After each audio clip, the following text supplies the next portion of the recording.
Welcome to the Sacred Window podcast. My name is Christine Devlinek. The Sacred Window refers to the tender, magical, and remarkable weeks following the birth of a baby. A birth giver is forever changed. Recognizing that this time is too often overlooked and misunderstood in our modern culture, we're setting out to be part of a voice for change and growth. We're growing awareness and broadening the reach of conscious postpartum care. Our podcast features friends and colleagues as interviewers. We're a loving community united by a common passion to change the paradigm of postpartum care to one that honors women, birth givers, babies, and families. We're glad you're here. And I will never be the same again.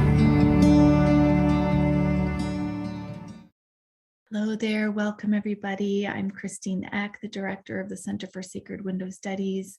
It is a great pleasure to host a live podcast today with my friend Corinne Andrews.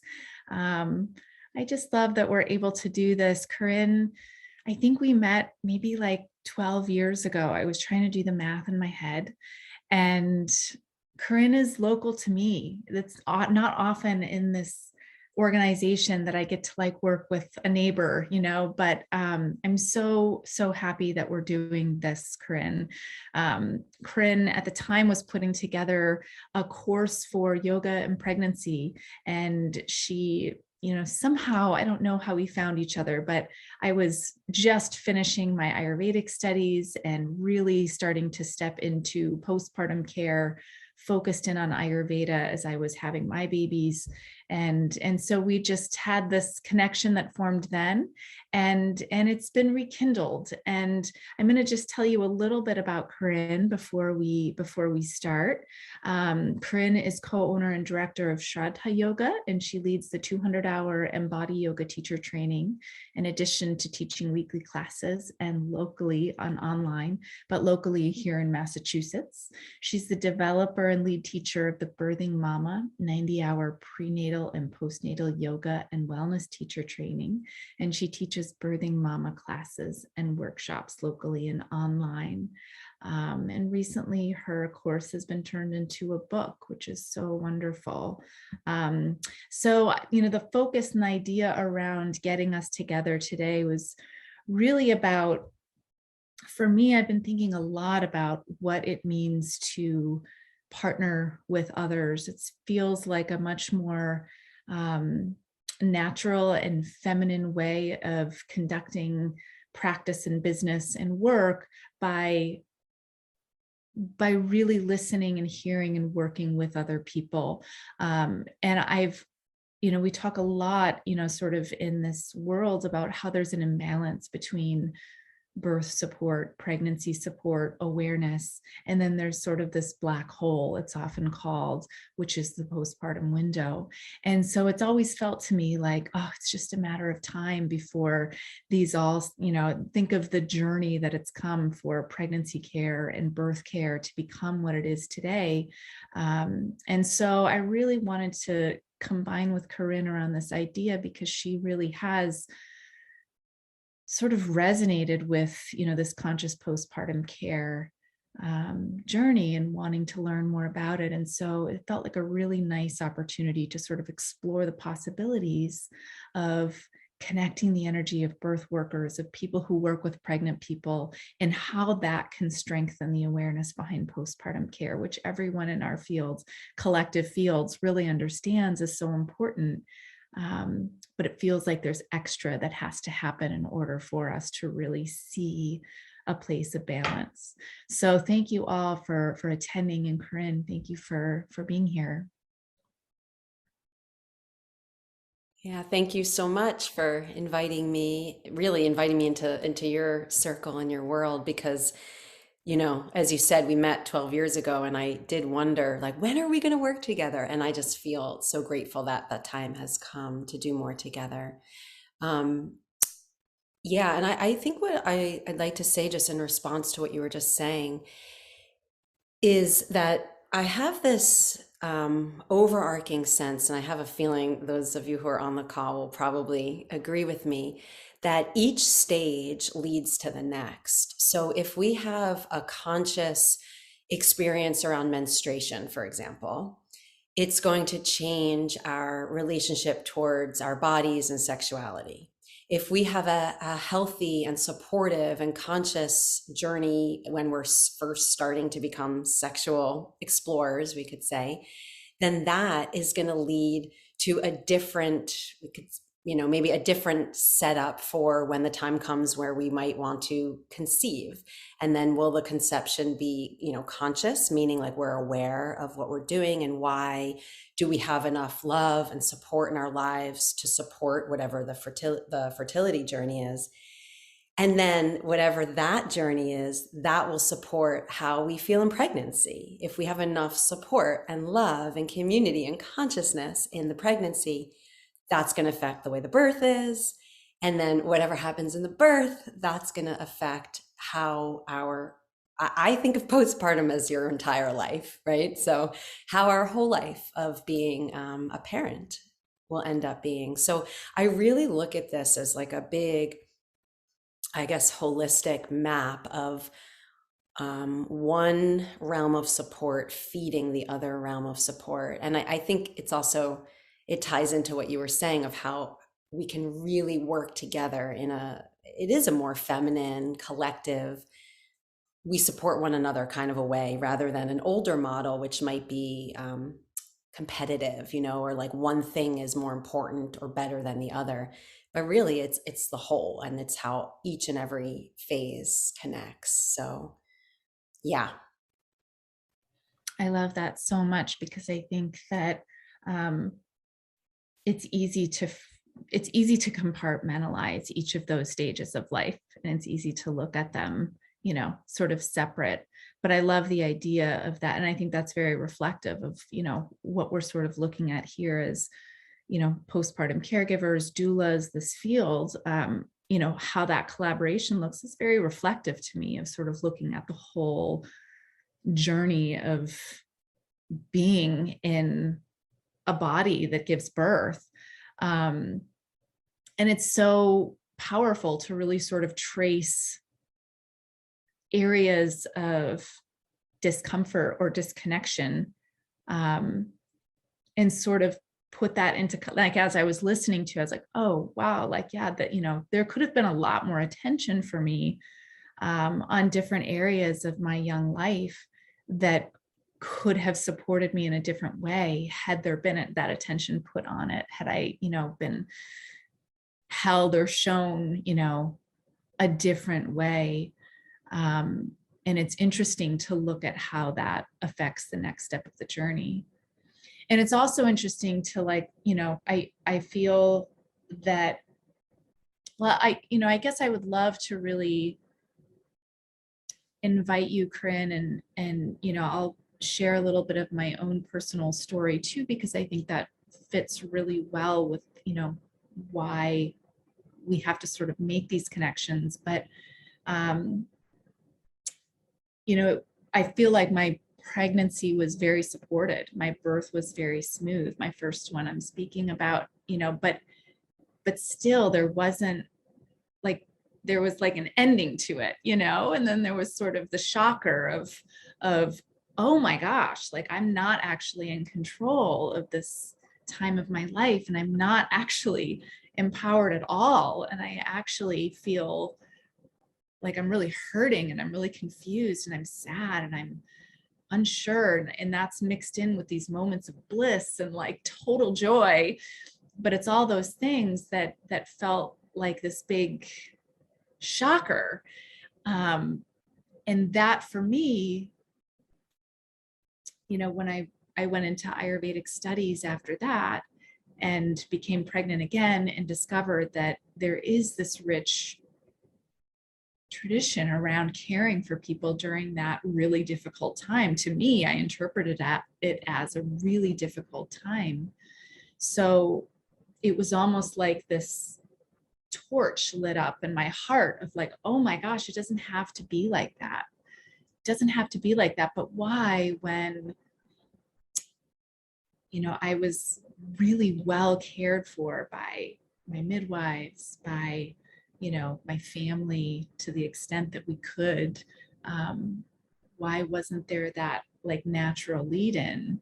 And there was something there that wasn't just quite connecting. Yeah, yeah. So I'm just gonna, before I respond, I just wanted to see, Lisa said, I love the support vibration. I'm passionate to support our young flowering feminines to the awareness of the beauty of the feminine at their very early stage. I wanna highlight this word you said, Lisa, support vibration. That's a really good way to language it. So what is support vibration? Because there's so many layers of what support means, because we need it internally in our own depth of inner reserves. We need the support spiritually that comes really from, I mean, yes, it comes from without and within, but the spiritual support that many of us really need that didn't get in our upbringing, it comes from our own commitment to practice, whatever your tradition is. And then of course there's all the layers of support, right? So we might have to use this as a new term, support vibration, right? The layers of support vibration, from the spiritual to the emotional, to the mental, to the physical. We really do need all the layers of it. And so circling back to what you were just saying, Christine, I completely agree with you, which is actually, I don't know if everyone on the call knows that I'm going to be taking the next course that starts on Monday, the postpartum course that you guys offer. And I'm so excited to take it because, I've been steeped in this work for a long time. I had my own 2 children, both were born at home. And I think of myself as a person with a lot of support, especially spiritually. Sometimes the physical support has not been there, but what I'm really hearing you say, and that I agree with, which is why I'm coming to take the course with you all, is that there isn't a system set up at all for what it is to really be held in loving support ongoing through all the ages and stages of raising children.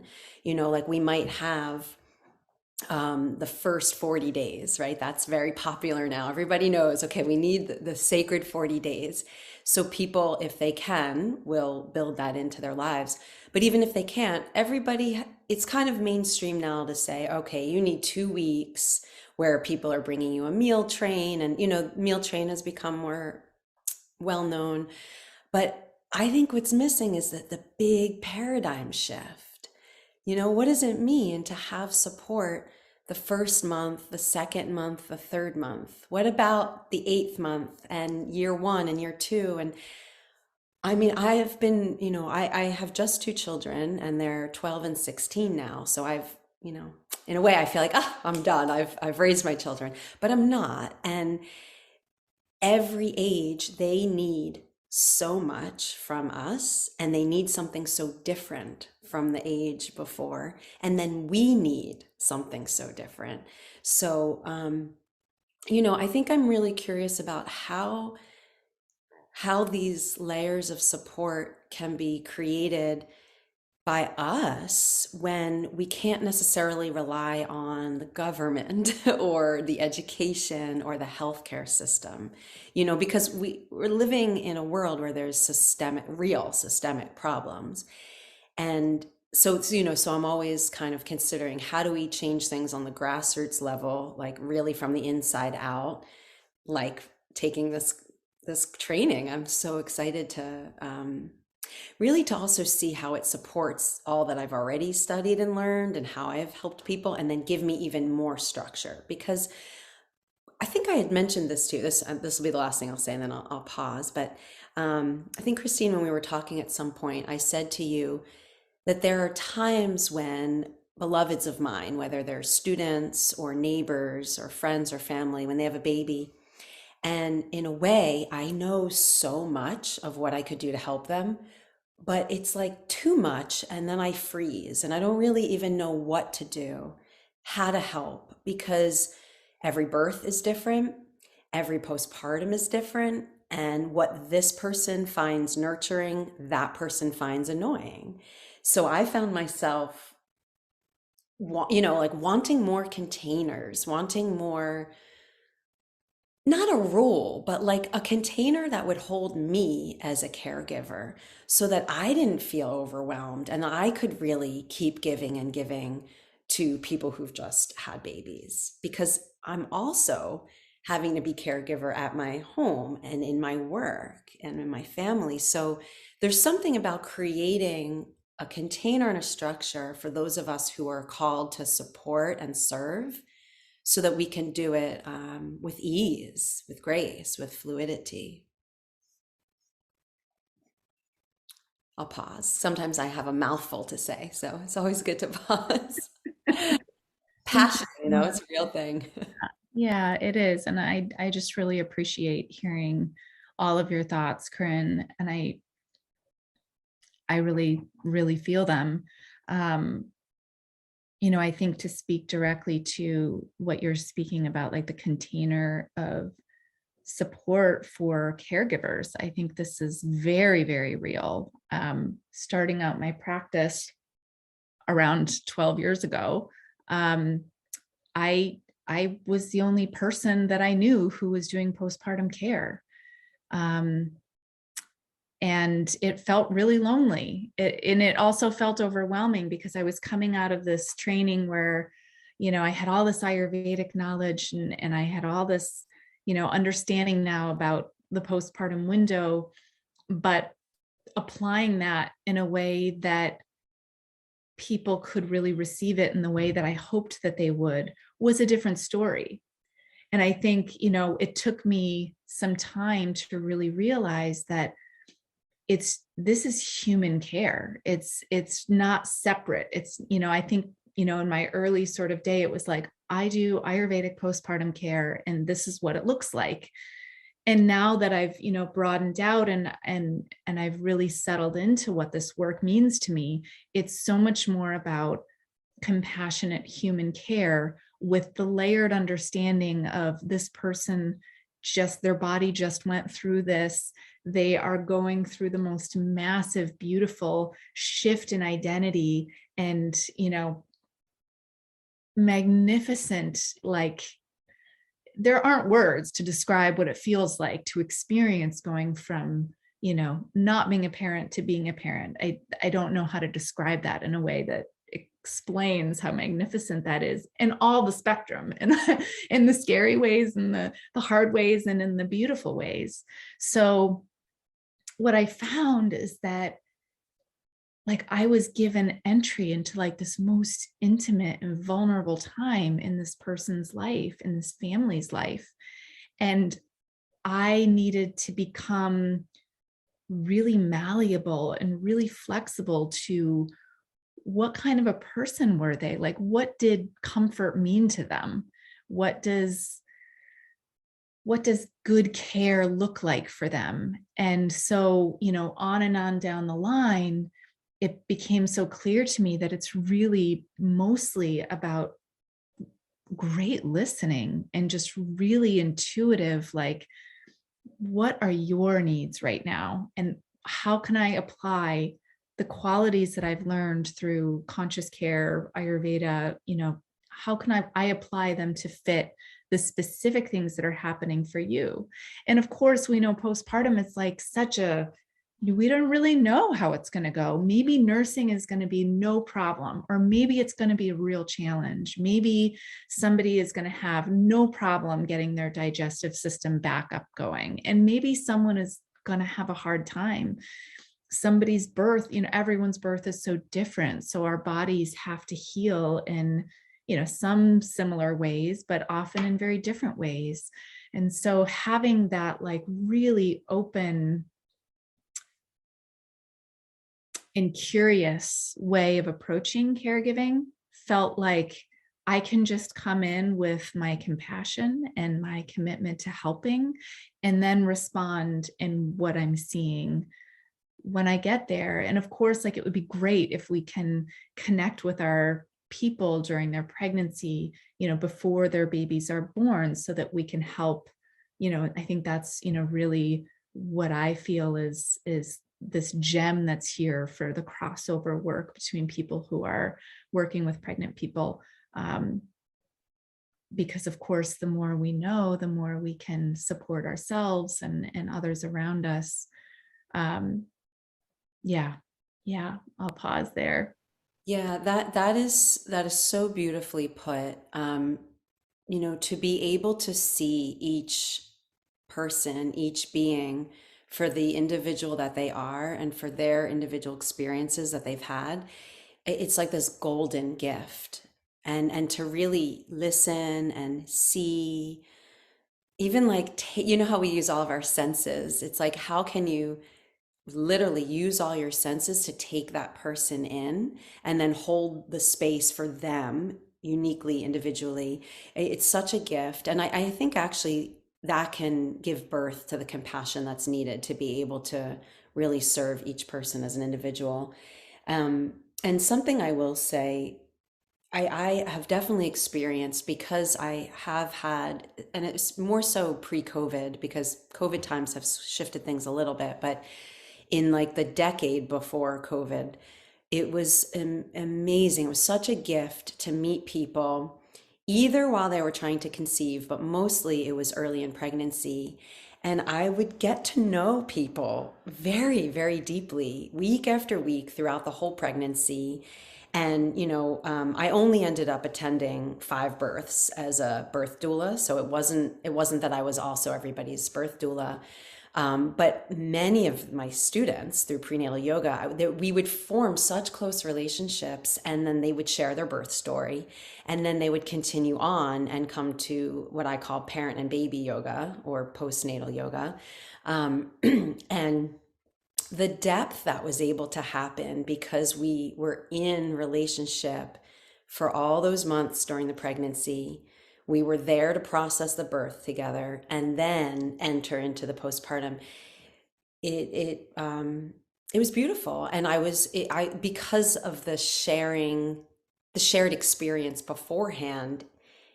It made it, I would say, almost easier and also deeper to dive into the postpartum. But for a person in my situation where I was mostly teaching classes and private sessions, I was doing a little bit of extra personal postpartum care, but not much. There was still something missing, right? Because there was still this something else that needed to come beyond the classes or the private sessions, something that was woven into every moment of every day and every night, because as we know, the nights can be long after you've had a baby. But I think this thing that you're touching on is so key. Can we really see, listen, hold each individual's everything? It does require presence, you know, to really be present, get our own stories out of the way or other people's stories, and really, really hear, who is this person? What do they bring to the table? And that's a really important piece. And then the compassion and the love flows from there, because you're just there with that one being. How may I serve you? How may I love you? Oh, that's so beautiful, Corinne. I'm curious about, you know, as you reflect on, you know, maybe pre-COVID, when, you know, you had those years where you were really able to connect and follow your students through this, you know, beautiful journey. What do you feel? And maybe, you know, it's just an exploration, like a curious exploration of like, what was missing? Like, what could that have looked like? You know, how, because I felt the same way too, of, you know, like I was offering this type of care, but oftentimes like I wouldn't meet the people until they were in like a hard space, you know, like that's when they would call, and I'd be like, oh man, it would have been so nice. Like if I had, you know, if I had met you earlier. And, you know, that I'm mindful of, there's only so, like, we're humans, and we're, you know, caring for families, we're in our communities, and we're doing our work. And so there really is only so much a person can give and do. So I'm curious to explore like what that looks like, what that could have looked like, what that can look like. Yeah, it's a really good question. This thing of burnout is real, as far as those of us who are teachers and caregivers. And when I say caregiver, I'm not just saying of our own family, the world of service that many of us are living. Um, when I look back, I think part of what stood in the way of things becoming what I had wanted them to become, or what I felt there was potential to become, part of it was my own exhaustion, in that, I didn't have family nearby to help me in my years of raising my little ones. I had, friends, supportive community, a spiritual community, and still, I often felt like everything was on my shoulders. So I would say there's something around, um, maybe more of us working together with a more clear way of how to do it. Um, because at the time, I felt like it was all on me. I had to hold it all. Or so then I would like overtake and overdo and overoffer. And then I'd kind of crash. And these again are the years when I'm talking, my kids were like under age 10. It's really those first 10 years when you are also parenting that I think it's harder, for sure, because I'm finding it very different now. Um, so there's that. And then there's the like the flip that we do, right? There's the like, I'm going to give, hold everyone. And then we crash. And then I found myself going into, okay, who are the people that I can send you to? I need to send you to, and then I would really have this big, extensive resource list, and I'd send people off. So there was this overarching problem of like being dispersed. There wasn't enough like cohesive continuity, we could say. So if I envision what I think I'd like to see for myself as a practitioner and a teacher, and for others, is that we really do more, not networking, but like actual either packages or like collective creative care, like where there's how these days it's not just that one person is a doula, there's like a team of 3 doulas who work together. I think it needs to be something like that. Maybe 2, 3, or 4 people who really sync up vibrationally together, who can offer, I don't know, packaged care. I don't want to like package what we're doing, but like something to make it more cohesive and contained, and where it's not up to each individual person on their own to figure out how to do it, but also not way dispersive where you have a network of 1 million people. Is that making sense at all? What No, I'm it trying makes, to it makes articulate? perfect sense. And I love that. And I feel like that's come into my space um, a lot recently of, just talking to students and talking to, and I love that extra step of like, yes, we want to have, the resources. Yes, we want to know who's doing what, so that, if someone is having a challenging situation in this area, we know who can provide support. But going that extra step and finding, like talking to that other caregiver and finding out, what, just knowing them on a more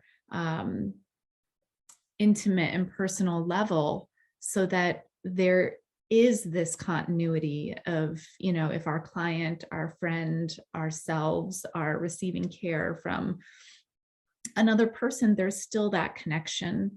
And certainly I feel like birth doulas and postpartum doulas are a very natural partnership to form, even if it's not a formal like doula team or something like that. I think simply, and I think that that can happen with multiple people, like I work with this caregiver here and I work with this caregiver here, and we know each other's work. We know, we're in open communication.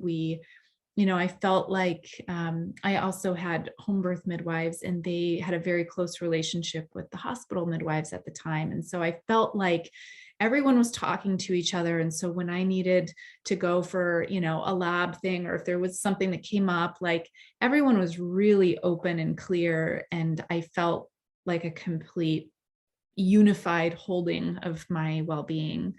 And I think that, that translates to the people who are being cared for. And it certainly translates to us still feeling connected with a person. For example, I feel as a postpartum doula, I would feel very clear and comfortable knowing how the pregnancy went, how the birth went, and feeling like there was a link there, which would be so helpful in knowing how to best care for them postpartum. Yeah. And, I think the other big piece to this is this thing about education, and because so many of us were not raised with the knowledge. When I say knowledge, I mean like the light of knowledge, like how in yoga and in Ayurveda, we talk about the light of consciousness or the light of knowledge or the light of wisdom. Many of us weren't raised with this. We didn't see it in our villages. We didn't even have a village, most of us, So I'm often thinking about how we educate. And I know this is something, that you're always thinking about too. As educators, as teachers who teach teachers, there's this thing I'm always contemplating of how do we not overwhelm people so that people can learn for themselves and really be empowered about how to help themselves and not always need a caregiver. You know what I'm saying? So there's like a couple things that come to mind is one, how do we make these teachings affordable? Because a lot of people have struggles financially. And how do we teach our students and our clients the depth of the material without it being overwhelming? Because there is so much to share, to learn, so much wisdom, so much to teach. So that's a big piece of this is how do we teach ourselves, teach each other, be empowered so that we really know what to do. Like I don't always have to look in my book if I'm forgetting which herb is for what, I've learned it in such a way that it's embodied. And like I can just breathe for a minute and remember, okay, I need the cumin for this, I need the ginger for this, or oh no, now I need to stop at the turmeric, like, oh, I'm bleeding again and I'm bleeding heavily, no more turmeric, right? But how do we go from there's so much intellectual knowledge out there. How do we embody the wisdom? Because I think, and digest it so that we actually know how to live in these wisdom traditions, you could say. And I'm just seeing again, I don't want to ignore, Lisa, you have so much that you've said and I don't want to ignore. Is it better, Christine, if should we save the chat box and other people talking for the last portion, or is it good to go back and forth? I'm totally flexible. Yeah. Lisa, this is beautiful. Thank you so much. I'm reading these two: synergistic support and care. Thank you so much, Lisa. I feel you here. And we'll definitely open it up at the end. And I'd love to hear from some of you guys about what's coming up for you. You're welcome, Christine. I have a couple ideas for you at the end, Corinne, if you'd like to go into how to present that. I'm currently in a space of creation with that exact thing. So yeah, when we get to that point, I could probably offer you a few things of my little viewpoint on it, if you'd like. Thank you. Great, thank you. Yeah, so I hear you, Corinne. It's like that balance of, our sort of Western, our the way that our culture is and the way that, we do business here in a capitalistic society. And I feel like when I think about the way that I was raised to be a student and the way that I knew how, like the right way to learn, like in all of those things, I feel like in order to experience what you were describing of embodying what we're learning, we have to shed some of that and like intentionally, because it's really, and that's, I think, why I fell in love with Ayurveda, is because it's understanding ourselves, and it's seeing ourselves reflected in the world around us, and learning about how we can sort of influence ourselves and create change within to experience something more beautiful and more fulfilling in our outside world. So much of why I think Ayurveda is such a beautiful model for conscious caregiving for postpartum, but also for just living, because it's just so accessible and so deeply connective. It gives the autonomy back to the individual in a way that we don't often experience in our medical system or in our, lots of the systems. So I think for this type of work, and it's so interesting that you say that about, we get real heady about things, because I was just having this conversation yesterday with our team, but how there's like a need for space in between what we take in. So we often feel like just more is better. We have to just, we want people to get their money's worth, and we want to just pack them full of all the things, but that will leave them with nothing because it's too much to use. So I think we all have the opportunity, and, as we walk through life as a student, as we walk through work as a caregiver, to sort of, pause and like, where are the intuitive aspects of my knowing? Not, I got to go check that book and make sure, it's almost like, no, I know this, I can feel this. I can watch, it's like taking it out of ourselves and looking at the person we're caring for. And like the answer is there. So it's more of like an intuitive just experience of, yeah. I sort of lost the word right there, but ultimately it's there has to be a shift, and we get to be in charge of that, which is really beautiful. Yeah, yes. And I think that, when we can remind ourselves, our students, our clients, when we can create space for taking a breath, being quiet, being still, practicing yoga nidra, meditating, making sure you have that every day, like for real, every day, never skipping. That's the integration time, So when we do take in, when we have that kind of space built in, we really can integrate what we know. And then what you were saying then the intuition can be there.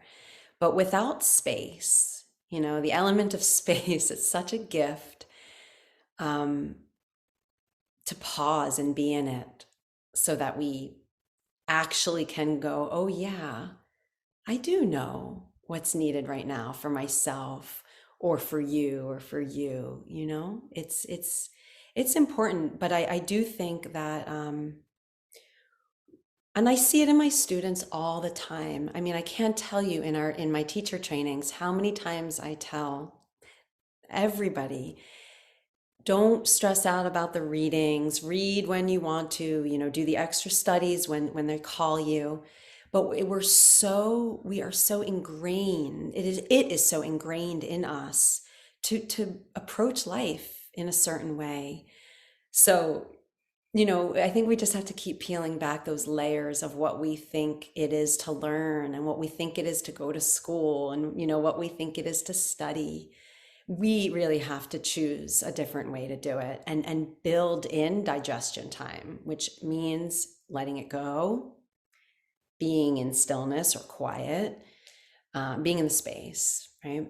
And one other thing I want to add into this, we decided, I guess now it's 2 years ago. No, it's now, because COVID has been 2 years. So now almost 3 years ago, My husband and I, we co-owned Shraddha Yoga, which was formerly called Yoga Center Amherst. And we were a very successful yoga center, you know, like everything was filled, everything, classes, workshops, teacher trainings, trips to India, everything. So when people look at what success is, you know, on this outer view of what it is to be successful, that was all happening.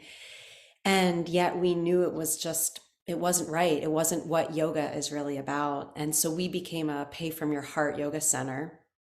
And now all of our offerings, so whether it's through Shraddha Yoga or Birthing Mama, everything is pay from your heart. And I'm not saying the whole world should go on the gift economy or become pay from your heart, but I wanted to put it out there because it's a radical path, and it's scary, and it's generous, and it's beautiful, and it lives inside trust. So I just want to put that out there, you know, for those of you who do run your own spiritual business, we could call it. What's your relationship to money? What's your relationship to your needs being met? What's your relationship to trust? What's your relationship to giving for the sake of giving? You know, like we learn in the Bhagavad Gita. So yeah, because this whole paradigm around, and I'm connecting it with the studying and school thing, because the paradigms around study and school and the paradigms around success and business and money, there's something going on there that is really interrelated. So yeah. Yeah, it's so beautiful, Corinne. Thank you for sharing that. I would love to invite any of our participants today to unmute yourselves and share a little bit about what has come up for you during this talk. It's a pleasure to have you here, Lisa, Karina, Zauria. Thank you so much for the chat. Zauria had a couple of questions for you, Corinne, I can see. So you're saying, how do you find people to, okay. Well, the simple answer is that we're still at the place where we guarantee our teachers a certain amount per class. And we were able to do that because we already had a thriving community. So when COVID hit and everything went online, we still had a lot of people who were staying on as a sustainer. I use the word sustainer instead of member, because a sustainer is a person who comes to support the whole. A member might be someone who kind of wants to support the whole, but is there for what they're going to take, if you know what I'm saying. So we had enough sustainers so that we could just have a fee that we pay each teacher per class. And then both, you know, my husband and I teach. And I have to be honest with you, it's a risk. We kind of live on this edge of, are we going to be okay financially next month? Like, you know, we're not independently wealthy. We don't have this other gig. My husband did take on another job when COVID hit because we were no longer able to bring people to India, and we, you know, a lot changed, as you all know. So it's in the way Ayurveda is a lifestyle, in the way yoga is a philosophy and a lifestyle. The you know, sister sciences or sibling sciences, they are philosophies. They are ways to live your life. Pay from your heart is also a philosophy and a way to live your life. So yeah, does that answer what you were curious about? Yeah. Okay, cool.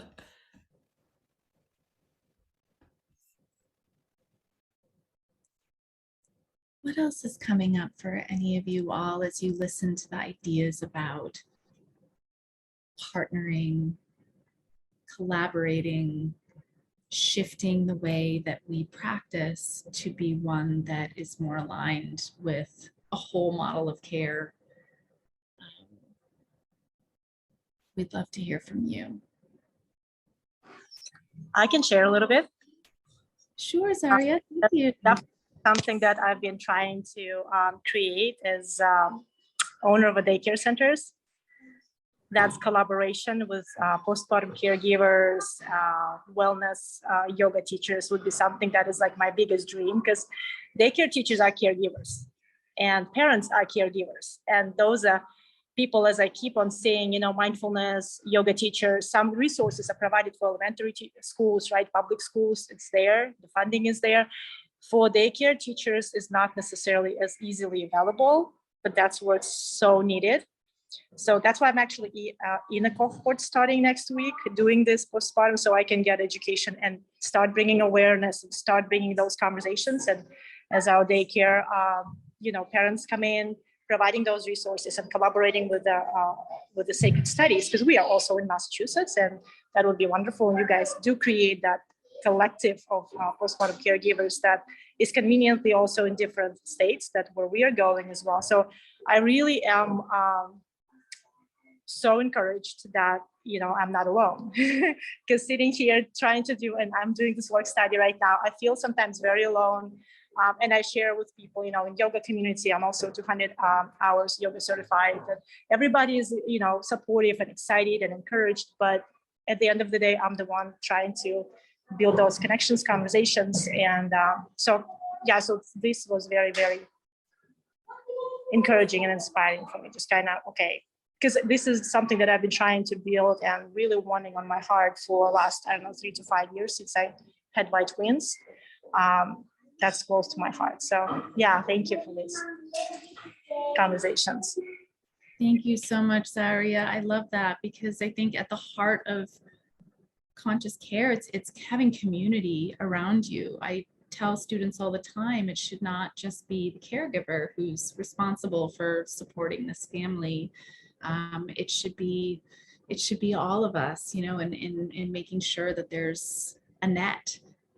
So I love that you're speaking to that, because we need that too. Bethany, I see your hand. Would you like to talk? Yeah, thank you so much. I've really been enjoying this conversation. Thank you, Corinne, for coming on, and Christine for hosting this. I just wanted to mention my thoughts around the collaboration and my experience with natural birth and working with doulas. I noticed that they were all very busy, and they were all finding their own niche in what they're passionate about. So one doula I spoke with was really focused on placenta care and preservation, and that was what she wanted to do. There are other doulas that absolutely want to be in the throes of, life coming through and the birthing experience. I'm finding I'm more drawn to the actual postpartum care of being a doula, and the nutrition and the Ayurvedic healing modalities. And so I think when we work together, we're all able to really shine where we're passionate about, instead of one person maybe wearing all the hats and being successful. But man, the power we could have if we really came together to just dive into our gifts and our strengths is just really a great option. So that was my thoughts. I just want to chime in and say thank you, because that is what I think that's what I was trying to say when I was talking about those first 10 years of raising my kids and trying to do everything. You just can't. So I love the way you just articulated that. And yes, yes. I agree. That's so beautiful, Bethany. And when I think we have a connected group of people who are each able to do that together, we create a full picture of support, which feels sustainable to each of us.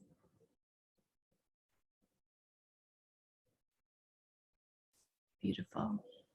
I feel the same thing, Christine. Definitely working towards a tribe of love and support to allow the space for all that we all need. Even as we teach or experience our awareness of what the others we work with need, we still always need each other's support and love and a place to speak freely and be held and no matter what we say, there's love and support, and that will naturally come through. Like Corinne was saying, instead of working so hard to memorize something or be so much into the books and facts, to trust our intuitive awareness as well as experiences, etc. And it will just naturally come through. I totally agree in that. And yeah, definitely, we're here for the feminine support and to provide that for the full realm, even in the masculine space of awareness. For sure. We could go on and on for hours, girls. So I'll let someone else. Thank you. Thank you, Lisa. It is so interesting because when, we're talking about like a very, very primal, intuitive, body focused, like just inside field, like we're talking about something that at a very deep level has to have consideration for all of our main needs of health, our digestion, all those things. I mean, I think sometimes fields where, computer programming is like popping in my head, where like we can be very heady and like booky about it, but this is something that we have to we get to sort of shift. And I think as we give that care, we automatically start to become more attuned to ourselves. It's sort of an opportunity. I years ago was trained in Reiki, and what I love so much about that practice is the practitioner is receiving the treatment at the same time as they're offering it to somebody else. It's this beautiful cyclical rotation of giving and receiving. And that's how I see this work too.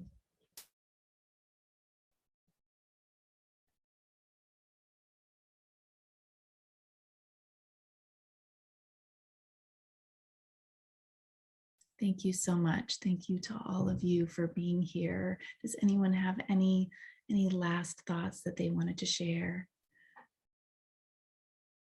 I see Heather says, I have a dream of opening a clinic studio with home hospital visits that folds in prenatal and postpartum care, supporting mothers, birth parents, and parents through yoga, Ayurveda, nutrition guidance, food delivery, herbal apothecary, body therapies, doula work, meditation classes, gardens, and walking paths, healing, retreat, lodging, etc. A team will make that vision manifest, and partnering is so fruitful when we can come together to raise the collective vibration. You are all inspirational. That is inspirational, Heather. Thank you. Yeah, that's very beautiful, Heather. And it brings back to my awareness that talk that so many of us have with each other around reclaiming the lost village, or however you want to state it, but reclaiming that missing piece of what it really is to coexist in a community that's yeah. And I don't want to deny, I don't want to bypass the difficulty around living in community and living in villages, because there's a lot of hardship also that will arise, and that does arise, as I'm sure others have lived in intentional communities before. It's not that it's easy. Human relationship is complex. And I think that if we can, the deeper we can rest on a foundation that has the awakening of consciousness at its center, like it can really be a spiritual awakening at the foundation of any collective anything, then that will help us a little bit. But it will always be, not always, but it is complex. Human relationships and intentional communities are complicated. So the more we can really have respect for one another, hear one another, and then learn how to speak to one another from the place of respect and love, I think that will help us, and I say that because I've been involved in a lot of different collective stuff and lived in different intentional communities, and it can be complicated. So, I envision so much of what you were just sharing. And I trust deeply in this spiritual awakening that's happening on planet Earth that's going to help move us all forward in the direction of where we're all longing to go. So that's so beautiful, Corinne. And as you were sharing, it was reminding me of how we can sort of look at the postpartum window in terms of it's complicated. It's, we have all these tools that we learn and this idea about what it can be. And it has all of that sort of holding it, yet it's real life also. And so having the grace to just respectfully receive and listen and be flexible and acknowledge that it's not always going to be perfect, and sort of releasing that idea that it needs to be, because we sort of learn through, the beauty of Ayurveda that, you don't get to balance and then stay there. It's a constant, moving through life and veering off, and then just finding your way back to center.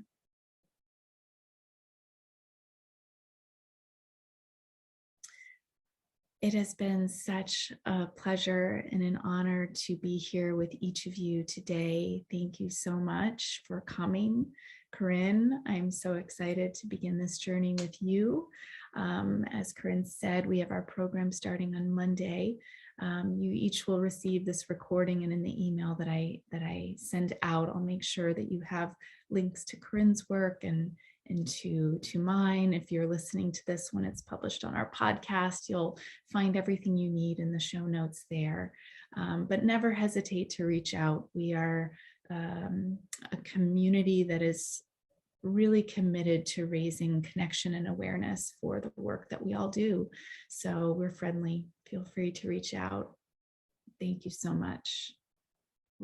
Thank you so much. Thank you for inviting me here. And thank you everyone for your time. And I'm so looking forward to starting this journey together on Monday, or really continuing. It feels like a continuation. So thank you. Thank you for your time, everyone. Blessings to you all.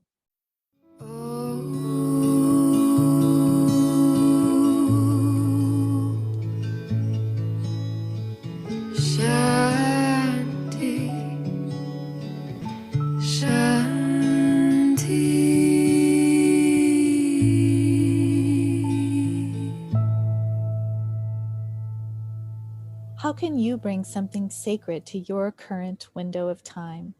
What do you have to offer to someone within their sacred window?